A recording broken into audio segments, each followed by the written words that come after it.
बारिश उस रात कुछ ज्यादा ही अजीब थी। मुंबई से नागपुर जाने वाला हाईवे वैसे भी रात में डरावना लगता है। लंबा, सुनसान, दोनों ओर घने जंगल, कहीं कहीं उजड़े ढाबे और बीच बीच में ऐसे मोड़ जहां मोबाइल नेटवर्क भी दम तोड़ देता है। लेकिन उस रात बारिश जैसे किसी पुराने राज को धोकर सड़क पर ले आना चाहती थी। रात के 11:47 बजे कार की वाइपर लगातार चल रही थी, फिर भी सामने का दृश्य साफ नहीं दिख रहा था। आकाश, मुंबई में रहने वाला एक 27 साल का लड़का, स्टीयरिंग पकड़कर ड्राइव कर रहा था। उसकी आंखें थकी हुई थीं, लेकिन दिल में एक अजीब बेचैनी थी। पीछे की सीट पर उसका दोस्त राहुल बैठा था और बगल में स्नेहा, आकाश की कजिन। भाई, इस बारिश में रुक जाना चाहिए था, राहुल ने खिड़की से बाहर देखते हुए कहा। नागपुर पहुंचने में अभी भी 6 घंटे है, आकाश ने बिना नजर हटाए जवाब दिया। अगर अभी नहीं निकले तो कल सुबह तक फंस जाएंगे। वैसे भी ये हाईवे सीधा है। स्नेहा चुप थी। वो बार बार मोबाइल देख रही थी, लेकिन नेटवर्क बार बार गायब हो रहा था। तभी कार के रेडियो में अपने आप स्टैटिक नॉइस आने लगा। ये रेडियो अपने आप कैसे ऑन हो गया? स्नेहा ने घबराकर पूछा। आकाश ने रेडियो बंद किया, पर बंद होते ही कार के अंदर एक ठंडी हवा घूम गई। राहुल ने अपनी जैकेट कसकर पकड़ी। ऐक तो बंद है ना? आकाश ने सिर हिलाया। हाँ, बंद है। तीनों चुप हो गए। हाईवे का वो मोड़, कुछ किलोमीटर आगे एक पुराना साइन बोर्ड दिखा, जिस पर आधा पेंट उखड़ा हुआ था। सावधान, आगे खतरनाक मोड़। लेकिन बोर्ड के नीचे कुछ और लिखा था, जो बारिश की वजह से मुश्किल से दिख रहा था। स्नेहा ने ध्यान से देखा। भाई, नीचे कुछ और लिखा है। आकाश ने गाड़ी धीमी की। जैसे ही हेडलाइट की रोशनी बोर्ड पर पड़ी, तीनों की सांस अटक गई। लिखा था, रात 12 के बाद यहाँ मत रुकना। राहुल हंसने की कोशिश करते हुए बोला, ये क्या बकवास है, किसी ने डराने के लिए लिखा होगा। लेकिन आकाश को हंसी नहीं आई। उसकी घड़ी पर नजर गई। रात के 11:58। बारिश अचानक और तेज हो गई। वो औरत, जैसे ही गाड़ी मोड़ पर पहुंची, आकाश ने ब्रेक जोर से दबा दिए। क्या हुआ? स्नेहा चीखी। सामने सड़क के बीचों बीच एक औरत खड़ी थी। सफेद साड़ी, खुले बाल, चेहरा नीचे झुका हुआ। बारिश उसके शरीर को भिगो रही थी, लेकिन वो बिल्कुल स्थिर थी। राहुल की आवाज कांप गई। इतनी रात यहाँ कौन खड़ा रहता है? आकाश ने हॉर्न बजाया। पो पो, लेकिन वो औरत नहीं हिली।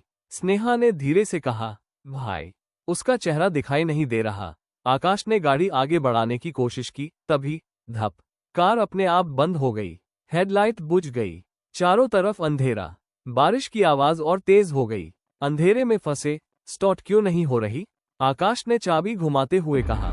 राहुल ने मोबाइल फ्लैशलाइट जलाई, और जो उसने देखा, उसकी चीख निकलते निकलते रह गई।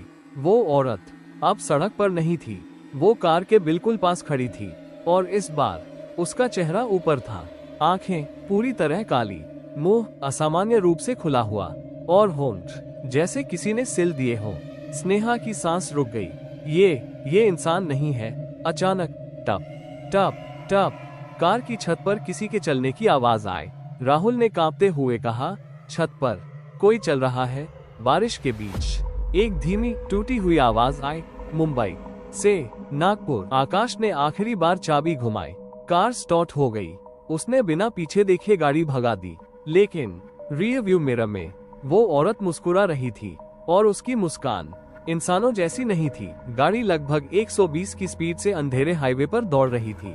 बारिश की मोटी बूंदें विंडशील्ड पर हथौड़े की तरह गिर रही थी। वाइपर पूरी ताकत से चल रहे थे, फिर भी सामने सिर्फ धुंध और अंधेरा था। कार के अंदर कोई नहीं बोल रहा था, सिर्फ तीनों की तेज सांसों की आवाज। रियर व्यू मिरर का डर। आकाश की नजर बार बार रियर व्यू मिरर पर जा रही थी। हर बार लगता, अब वो औरत फिर दिख जाएगी, लेकिन मिरर में सिर्फ सड़क और बारिश थी। राहुल ने गले की सूखी लार ली। भाई, वो जो भी था, इंसान नहीं था। स्नेहा का चेहरा सफेद पड़ चुका था। उसके होंठ कांप रहे थे। उसकी आंखें पूरी काली थीं, जैसे अंदर कुछ भी नहीं। आकाश ने धीमी आवाज में कहा, हम बस यहाँ से निकल जाएं। बस यही सोचो। मोबाइल नेटवर्क और वो कॉल। अचानक स्नेहा का मोबाइल वाइब्रेट हुआ। तीनों चौंक गए। स्क्रीन पर लिखा था, अननोन नंबर। स्नेहा ने घबराकर स्क्रीन दिखाई। नेटवर्क तो नहीं था। ये कॉल कैसे? राहुल ने झट से कहा, मत उठाना। लेकिन कॉल अपने आप रिसीव हो गई। स्पीकर से पहले सिर्फ भारी सांसों की आवाज आई, फिर एक जानी पहचानी आवाज, वही टूटी भीगी हुई आवाज, रुक जाओ। स्नेहा ने चीख मार दी और मोबाइल सीट पर फेंक दिया। मोबाइल अपने आप स्पीकर पर पड़ा रहा। आवाज जारी थी, मुंबई से नागपुर जाने वाले कभी पूरे नहीं पहुंचते। आकाश ने गाड़ी और तेज कर दी। पुराना ढाबा कुछ दूर आगे। हेडलाइट की रोशनी में एक पुराना ढाबा दिखाई दिया। टूटी हुई टीन की छत, एक झूलता हुआ बोर्ड जिस पर लिखा था शिव कृपा ढाबा। बोर्ड का आधा हिस्सा गिर चुका था। राहुल ने राहत की सांस ली। चलो, इंसान तो होंगे वहां, स्नेहा ने डरते हुए कहा। भाई, वो बोर्ड बहुत पुराना लग रहा है। आकाश ने गाड़ी धीमी की, लेकिन तभी उसके दिमाग में वो चेतावनी गूंजी, रात 12 के बाद यहाँ मत रुकना। घड़ी पर नजर गई, रात के 12:21। आकाश ने ब्रेक नहीं लगाया। नहीं, हम नहीं रुकेंगे। जैसे ही गाड़ी ढाबे के सामने से निकली, ढाबे के अंदर लगी पीली बत्ती अपने आप जल गई। तीनों ने अंदर देखा। ढाबे के अंदर वहां कोई कस्टमर नहीं था, सिर्फ एक बूढ़ा आदमी लकड़ी की बेंच पर बैठा, सर झुकाए हुए। उसने धीरे धीरे सिर उठाया और सीधे कार की तरफ देखा। उसकी आंखें सामान्य नहीं थीं, बहुत ज्यादा चमकदार। राहुल ने कांपते हुए कहा, उसकी आंखें हमें देख रही हैं। तभी ढाबे के पीछे उसी सफेद साड़ी वाली औरत की परछाई दिखाई दी, लेकिन इस बार उसके पैर जमीन को छू ही नहीं रहे थे। स्नेहा ने आंखें बंद कर ली। भगवान, हमें बचा लो। कार के अंदर अजीब चीजें। अचानक कार के अंदर की लाइट जल गई, बिना किसी ने छुए। डैशबोर्ड पर पानी की बूंदें टपकने लगी, लेकिन बारिश बाहर थी। राहुल ने सीट के नीचे देखा। वहां कीचड़ भरे गीले पैरों के निशान थे, जो धीरे धीरे आगे की सीट की तरफ बढ़ रहे थे। स्नेहा रो पड़ी। कोई हमारे अंदर है। सच का पहला सुराग। आकाश ने गाड़ी लगभग उड़ाते हुए आगे बढ़ाई। कुछ किलोमीटर बाद एक टूटा हुआ पत्थर का मील स्टोन दिखा। उस पर लिखा था, यहाँ 2003 में एक बस दुर्घटना हुई थी। नीचे छोटा सा वाक्य, बारिश की रात 27 लोग मरे। राहुल की आंखें फैल गईं। भाई, 27? आकाश ने धीमी आवाज में कहा। उम्र? मेरी कार के रेडियो में अचानक खबर चलने लगी, बिना स्टेशन के। 2003 मुंबई नागपुर हाईवे। एक बस बारिश में पलट गई। बस में सवार एक औरत, जिसका शव कभी नहीं मिला। स्नेहा ने कांपते हुए पूछा, अगर शव नहीं मिला तो? रेडियो से आवाज आए, तो आत्मा वहीं भटकती है। औरत का नाम। रेडियो की आवाज और गहरी हो गई। उस औरत का नाम था। रेडियो में तेज आवाज आई, सावित्री। उसी पल कार के पीछे की सीट पर कोई बैठने की आवाज आई। एक ठंडी सांस स्नेहा के कान के पास। मुझे घर पहुंचा दो। स्नेहा बेहोश हो गई। आकाश ने रियर व्यू मिरर देखा। पीछे सफेद साड़ी, गीले बाल और एक मुस्कान। अब वो मुस्कान बहुत पास थी। कार की स्पीड अब धीमी हो चुकी थी। आकाश के हाथ कांप रहे थे, फिर भी उसने स्टीयरिंग नहीं छोड़ा। स्नेहा पीछे की सीट पर बेसुध पड़ी थी। राहुल बार बार पीछे मुड़कर देख रहा था, लेकिन अब वहां कोई नहीं था। ना सफेद साड़ी, ना गीले बाल, ना वो मुस्कान। लेकिन कार के अंदर अब भी सड़ांत थी, जैसे किसी पुराने भीगे हुए शव की। स्नेहा की हालत। स्नेहा, स्नेहा। राहुल ने उसे हिलाया। स्नेहा ने अचानक आंखें खोली, लेकिन उसकी आंखें उसकी नहीं लग रही थी। वो सीधे आगे देख रही थी, पलकें झपकाए बिना। और फिर उसके मुंह से एक भारी आवाज निकली, मैं सावित्री हूँ। राहुल पीछे हट गया। भाई, ये स्नेहा नहीं है। आकाश ने ब्रेक मारा। कार सड़क के किनारे रुक गई। बारिश अब भी हो रही थी, लेकिन आसपास का इलाका अजीब तरह से खामोश था। वो पुराना मंदिर। कार के सामने एक छोटा सा खंडहर मंदिर दिखाई दिया। टूटी हुई मूर्ति, गिरी हुई घंटी और दीवार पर लाल रंग से लिखा, जो यहाँ रुका वो गया। आकाश की सांस तेज हो गई। ये जगह पहले नहीं थी। राहुल ने चारों ओर देखा। भाई, लगता है हम उसी इलाके में लौट आए हैं। स्नेहा, या जो भी अब उसके अंदर था, धीरे से बोली, यही मेरी मौत हुई थी। 2003 की वो रात। मंदिर के अंदर घुसते ही एक अजीब ठंडक ने तीनों को घेर लिया। दीवारों पर पुराने अखबार चिपके थे, बारिश से गल चुके। एक हेडलाइन साफ दिख रही थी, मुंबई नागपुर हाईवे पर दर्दनाक हादसा। आकाश ने पढ़ना शुरू किया। 2003 की बारिश की रात। एक निजी बस तेज रफ्तार में थी। ड्राइवर ने एक औरत को सड़क पर खड़ा देखा। ब्रेक मारे, बस पलट गई। राहुल ने आगे पढ़ा, 27 यात्रियों की मौत। एक महिला यात्री सावित्री। लाश नहीं मिली। स्नेहा की आवाज आई, क्योंकि मैं बस में थी ही नहीं। सावित्री का सच। स्नेहा का शरीर कांपने लगा। मैं उसी ढाबे में काम करती थी। शिव कृपा ढाबा। राहुल की आंखें फैल गईं। वही ढाबा जो हमने देखा उस रात। बारिश बहुत तेज थी। एक बस रुकी। कुछ लोग चाय पी रहे थे। स्नेहा की आवाज बदल रही थी। एक आदमी मुझ पर बुरी नजर डाल रहा था। मैं डर गई। मैं भागी। मंदिर की दीवारों पर अचानक खून जैसे निशान उभर आए। मैं सड़क पर आ गई। बस ड्राइवर ने मुझे देखा, ब्रेक मारा। स्नेहा जोर से चीखी और सब मर गए। मंदिर की घंटी अपने आप बजने लगी। बूढ़ा ढाबे वाला। अचानक मंदिर के बाहर किसी के कदमों की आवाज आई। छप छप। बारिश में चलते हुए वही बूढ़ा आदमी, शिव कृपा ढाबे वाला। लेकिन अब उसके पैर उल्टे थे। वो मुस्कुराया। तुम लोग फिर से लौट आए। आकाश चिल्लाया। तू कौन है? बूढ़ा हंसा। मैं रखवाला हूँ इस रास्ते का। राहुल ने कांपते हुए पूछा। लोग क्यों मरते हैं यहाँ? बूढ़े की आवाज बदल गई।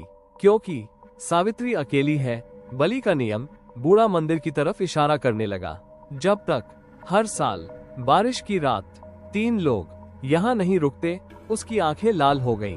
तब तक ये हाईवे भूखा रहता है। स्नेहा जमीन पर गिर पड़ी। उसके मुंह से आखिरी शब्द निकले, मुझे घर पहुंचा दो। और उसी पल मंदिर की दीवार पर उभरा एक नया नाम।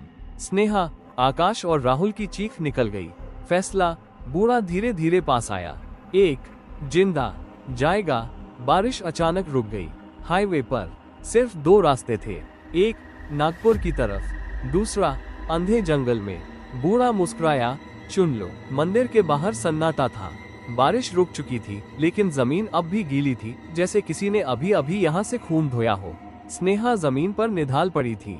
उसकी सांस चल रही थी, लेकिन वो अब भी होश में नहीं थी। आकाश और राहुल एक दूसरे की तरफ देख रहे थे। दोनों के चेहरों पर वही सवाल, अब क्या? 2 रास्ते। बूढ़ा रखवाला आगे बढ़ा। उसने अपनी लाठी जमीन पर टेकी। ठक ठक। नागपुर वाला रास्ता। वो बाएं हाथ से इशारा करता है। सिर्फ एक के लिए खुलता है, फिर दाएं जंगल, बाकी 2 के लिए। राहुल की आवाज टूट गई। मतलब? बूढ़ा मुस्कुराया। मतलब एक बचेगा, 2 यहीं रहेंगे। आकाश ने दांत भींच लिए। ये सब बकवास है, हम पुलिस बुलाएंगे। बूढ़ा हंसा। उसने उंगली आसमान की ओर उठाई। मोबाइल नेटवर्क अचानक एक पल के लिए आया। राहुल ने तुरंत कॉल मिलाया, लेकिन स्क्रीन पर लिखा आया इमरजेंसी नंबर 2003 और कॉल कट गई। सावित्री का दबाव। अचानक स्नेहा का शरीर फिर से हिलने लगा। उसकी आंखें खुली। अब वो पूरी तरह काली थी। उसकी आवाज दोहरी हो गई। समय खत्म। मंदिर की दीवारें कांपने लगी। जमीन से पानी नहीं, लाल कीचड़ निकलने लगा। सावित्री की परछाई मंदिर की दीवार से निकलकर जमीन पर खड़ी हो गई। सफेद साड़ी अब लाल हो चुकी थी। हर साल 3। उसने राहुल की तरफ देखा। इस बार तुम? राहुल का सच। राहुल पीछे हट गया। नहीं नहीं, मैंने कुछ नहीं किया। तभी बूढ़े ने ठंडी आवाज में कहा, सच बोल। राहुल की आंखों से आंसू बहने लगे। 2003 में उस बस में मेरा पिता था। आकाश चौंक गया। क्या? राहुल घुटनों पर बैठ गया। उस रात पिता ने फोन किया था ढाबे से। कहा था एक लड़की रो रही है। राहुल ने सिर पकड़ लिया। मैंने कहा था लेट हो रहा है, चलो। सावित्री की आंखें जल उठी। अगर तुमने रुकने को कहा होता। तेज हवा चली। मंदिर की घंटी टूटकर गिर गई। आकाश की गलती। सावित्री अब आकाश के सामने थी। और तुम? आकाश की सांस अटक गई। 2019 इसी हाईवे पर तुमने एक औरत को लिफ्ट नहीं दी। आकाश कांप गया। बारिश, रात, डर। सावित्री की आवाज गूंजी। तुम आगे बढ़ गए। आकाश फूट पड़ा। मुझे लगा था कोई जाल होगा। सावित्री ने सिर झुकाया। सब डरते हैं। अंतिम नियम। बूढ़ा आगे आया। हाईवे गलतियों से बनता है। उसने लाठी जोर से पटकी। ठक। इस बार बलि खुद चुनेगी। स्नेहा अचानक खड़ी हो गई। उसकी आवाज फिर उसकी अपनी थी। भाई। उसने आकाश की तरफ देखा। तुम दोनों में से कोई भी मत रहो। राहुल चिल्लाया। नहीं स्नेहा। स्नेहा मुस्कुराई, अजीब शांति के साथ। अगर 3 चाहिए। वो पीछे मुड़ी, जंगल वाले रास्ते की तरफ। तो तीसरी मैं। हाईवे का निर्णय। आकाश ने उसका हाथ पकड़ लिया। नहीं, हम कोई और रास्ता। तभी मंदिर की दीवार पर नए शब्द उभरे, बलि स्वीकार। जमीन फट गई। जंगल से सैकड़ों परछाइयां निकल आईं। पुराने हादसों की आत्माएं। सावित्री ने आखिरी बार कहा, बारिश की रात, याद रखना। और स्नेहा अंधेरे में समा गई। खामोशी, सब कुछ शांत हो गया। मंदिर गायब, बूढ़ा भी नहीं था, सिर्फ हाईवे और 2 लोग, आकाश और राहुल। नागपुर वाला रास्ता अपने आप साफ हो गया। कार स्टार्ट हो गई। राहुल रोते हुए बोला, क्या हम बच गए? आकाश ने कुछ नहीं कहा। रियर व्यू मिरर में देखा, पीछे एक लड़की खड़ी थी, मुस्कुराती हुई। स्नेहा। कार नागपुर की दिशा में बढ़ रही थी। सड़क अब अजीब तरह से साफ और सीधी थी, जैसे अभी अभी बनी हो। बारिश पूरी तरह थम चुकी थी। आसमान में बादल छट रहे थे, लेकिन कार के अंदर सन्नाटा चीख रहा था। राहुल की आंखें लाल थीं, उसके हाथ कांप रहे थे। आकाश, उसने धीरे से कहा, पीछे जो तुमने देखा वो। आकाश ने जवाब नहीं दिया। वो लगातार रियर व्यू मिरर देख रहा था। पीछे की सच्चाई मिरर में। सड़क खाली थी, ना स्नेहा, ना परछाई, ना कोई मुस्कान। लेकिन डैशबोर्ड पर कुछ पड़ा था, स्नेहा का मोबाइल, जबकि वो तो उसके साथ जंगल में गई थी। आकाश ने मोबाइल उठाया। स्क्रीन ऑन थी और उसमें एक वीडियो रिकॉर्ड हो रहा था। वीडियो का राज। आकाश ने कांपते हाथों से वीडियो चलाया। स्क्रीन पर वही मंदिर, वही बूढ़ा, वही सावित्री और वही स्नेहा। लेकिन इस बार कैमरा उस दिशा में था जहां आकाश और राहुल खड़े थे। वीडियो में साफ दिख रहा था, स्नेहा पीछे नहीं गई थी, वो तो वहीं खड़ी थी। और राहुल ने उसे धक्का दिया था। नहीं। राहुल की आवाज टूट गई। मैं डर गया था। वीडियो में राहुल चिल्ला रहा था, अगर 3 चाहिए तो तू क्यों नहीं? और फिर स्नेहा अंधेरे में गिरती है। वीडियो यहीं खत्म हो जाता है। सावित्री का आखिरी नियम। कार के रेडियो में अचानक आवाज आई, अब की बार साफ, शांत, लेकिन बेहद भारी। बलि सिर्फ शरीर की नहीं होती। आकाश ने ब्रेक मारा। कार अपने आप रुक गई। सड़क के बीचों बीच, चारों तरफ घना कोहरा। रेडियो की आवाज जारी थी, सच जब सामने आता है तो रास्ता खुद फैसला करता है। हाईवे का फैसला। आकाश ने राहुल की तरफ देखा। तुमने कहा था। वो खुद गई थी। राहुल फूट फूट कर रोने लगा। मुझे लगा कोई और नहीं बचेगा। अचानक कार के बाहर कदमों की आवाज आई। छप छप। बारिश फिर शुरू हो गई। हल्की नहीं, वैसी ही जैसी 2003 में थी। अंतिम दर्शन। कोहरे से एक आकृति बाहर आई। सफेद नहीं, अब वो साड़ी काली थी। आंखें नहीं थी, सिर्फ गहराई। सावित्री। उसके पीछे स्नेहा खड़ी थी, शांत, बिल्कुल शांत। सावित्री ने राहुल की तरफ देखा। डर गलती बन गया। स्नेहा ने धीरे से कहा, भाई अब मेरी बारी नहीं है। जमीन अपने आप खुलने लगी। हाईवे कांपने लगा। राहुल चिल्लाया, आकाश मुझे बचा ले। आकाश की आंखों में आंसू थे, लेकिन उसने दरवाजा नहीं खोला।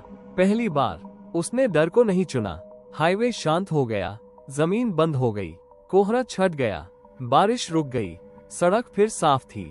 अब कार में सिर्फ आकाश था।